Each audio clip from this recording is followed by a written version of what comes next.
This is the so-called floating seat, said to be the same as Rolls-Royce's. Hello friends! Today we're looking at Buick's new extended range sedan, paying homage to the LT. This is the top spec Iriya version. Here's its key. Alright, let's take a quick look at the car's exterior and interior. This is its front face. From a visual perspective, the entire front feels very wide.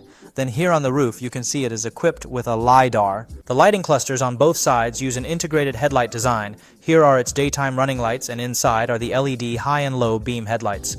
Then on the side, a wind deflector is designed, which can reduce some aerodynamic drag during driving. Also, the front bumper features 6 radar points, including front and reverse parking. Dimensions: 5032 mm length, 1952 mm width, 1500 mm height. With a wheelbase of 3000 mm, it is classified as a mid to large sedan. Moreover, its rear windows naturally extend to the trunk due to the coupe-like roofline. It looks spacious, and once you open the door from the side, you cannot see the passengers' faces, which also enhances overall privacy. It offers privacy. The suspension uses a front double wishbone and multi-link structure paired with variable damping shock absorbers. You can adjust the suspension's firmness according to your needs. The wheels feature these multi-spoke aluminum alloy rims. The tire size is 235/50R19. These are the rear wheels on both sides at the back. The wheel arches are protruding, while the middle narrows inward. Overall, it looks very stylish, and the rear taillights feature a Guanchuanshu taillight design. Inside uses a rectangular decorative pattern, making it distinctive. The lower bumper has 6 radar points for rear parking sensors with assistive parking functions aiding novice drivers. The rear bumper has 6 radar points for the car's backup sensors and comes with parking assistance features which are very helpful for beginner drivers. The trunk has an electric opening mechanism with a button located here.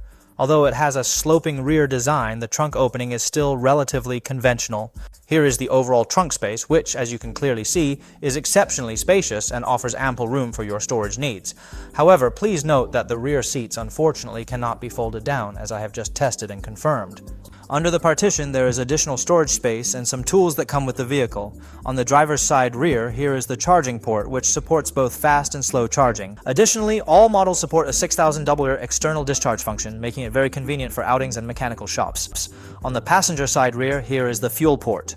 The main version features a robust 1.5T turbocharged engine, which is efficiently paired with a single motor mounted at the rear, forming its complete powertrain system. The motor has a total power of 252 kilowatts and a total torque of 400 Newton meters. The battery used is a lithium iron phosphate battery. The battery capacity is 40.2 kilowatt, and this one is reinforced with broken glass. The official pure electric range claims it can run 302 kilometers under CRTC. The comprehensive range may achieve up to 1420 kilometers under CRTC standards, so if possible, let's proceed to test it. The door handles employ this innovative type of electronic retractable design, featuring user-friendly keyless entry buttons to effortlessly open all 4 doors. They all feature a window frame door design, and the front glass uses double-layer laminated soundproof glass. The rear-view mirrors. Here, the mirrors are equipped with automatic folding when locked, and also feature heating and rear-approaching vehicle alerts. Now, let's take a look inside the cabin. Guys, please take a moment to thoroughly examine and appreciate the overall interior design. It skillfully adopts the increasingly popular new energy style, complemented by a harmonious and well-balanced color scheme featuring shades of white and dark blue. Despite the modern updates, it still looks very layered, incorporating 2 prominent floating screens, and there is a functional HUD heads-up display. Of course, if you're not used to it, you can turn it off in the central control screen, which is a 15.6-inch LCD screen. The entire display, as you can see, the animations look very clear, and the chip used is the Qualcomm Snapdragon 8775. Here's the smoothness of the latest chip model. Everyone take a look. The map used is AMAP. It is still remarkably smooth and easy to use, and it also comes fully equipped with a wide range of different applications, thereby allowing it to seamlessly connect with all of our phones. Additionally, you can see here that it can also connect to Apple's CarPlay. The instrument panel is a 10.25-inch fully digital display which shows some real-time vehicle information. The overall display looks quite clear. Looking at the craftsmanship, here is leather-wrapped material with a more conventional design. Regarding the grip feel, it is slightly thicker. This flip panel has 2 functional buttons on both sides, and there is also a fatigue monitoring device here. This flip panel can be manually adjusted in 4 directions: up, down, forward, and backward. The gear flap features a rotary gear design. The upper half of the door panel, including the door handle, is covered with leather. In the middle, there is a wood grain style trim panel. There are 2 ways to open the door. One is to press the button on the handle here, and the door will pop open. Additionally, there is a red pull handle inside here. In emergency situations, you can also pull it to open the door. Above the entire dashboard, except for the HUD, some hard links are used, and the remaining parts are covered with this perforated leather, including the edges of the center console island, which are also wrapped in this perforated leather. A ring of colored light strips is integrated in the center. We can adjust their colors in the infotainment screen, and they can also rhythmically sync with the music. This also enhances the overall interior ambiance.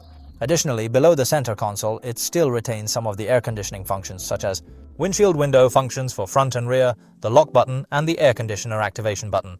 Below, there are 2 places to put phones. The left one supports wireless charging. Inside the central divider, there are 2 back racks. When not in use, close them to prevent dust accumulation, and the central armrest.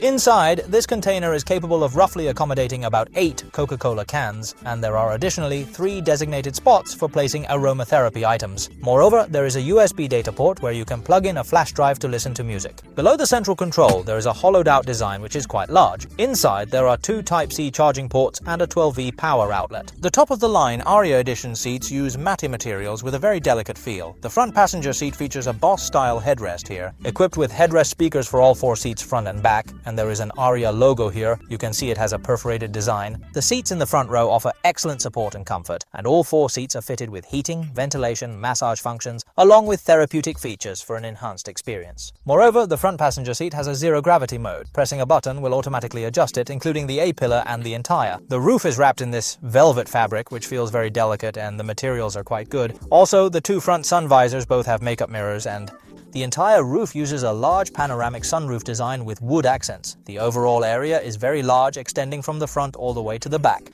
In terms of safety features, the car comes standard with 7 airbags across all models, as well as central safety functions to prevent the front 2 occupants' heads from colliding in a crash. Additionally, features such as automatic braking, lane frequency, lane keeping assistance, front and rear radar, 360-degree surround view, and L2 level driver assistance are all standard active safety configurations. Moreover, except for the base and sub-base models, the other versions include urban and highway navigation assistance functions. I have a deep appreciation for this because when you often drive long distances, the driver assistance greatly reduces driving fatigue. Now I adjust the front seats to a normal driving posture. As is well known, I am 1.72 meters tall. Let's go to the second row. Let's see how its performance in space compares to our expectations so far.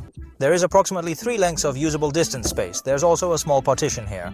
Regarding the entire rear floor, there is a very slight bump in the middle, which can be ignored, and there's an independent air conditioning control panel at the back.